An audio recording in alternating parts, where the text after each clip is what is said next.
Tema robotik menjadi identiti Karnival Edufan Madani Pejabat Pendidikan Daerah Kota Baru tahun 2026 yang berlangsung di SMK Zainab 1 dengan acara kemuncaknya iaitu Fun Walk dijadualkan berlangsung pada Sabtu.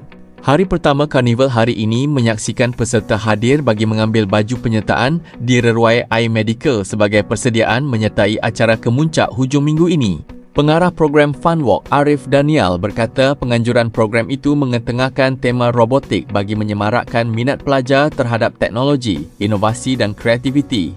Program ini diberi kelainan berbanding 7 program lain sebelum ini dengan mengumpulkan keseluruhan peserta dalam kalangan pelajar sekolah di negeri ini.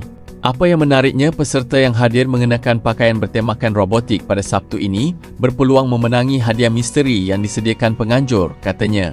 Arif Danial berkata sambutan untuk program kali ini luar biasa.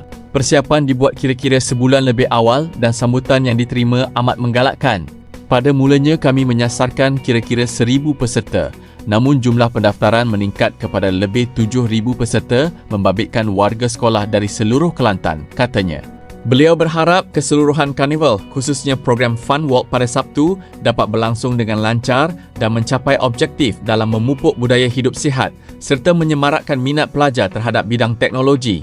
Katanya, acara kemuncak itu dijadual disempurnakan oleh Pengarah Jabatan Pendidikan Negeri Kelantan, Siti Norina Muhammad, selain turut menawarkan pelbagai hadiah menarik menerusi cabutan bertuah termasuk sebuah motosikal sebagai hadiah utama.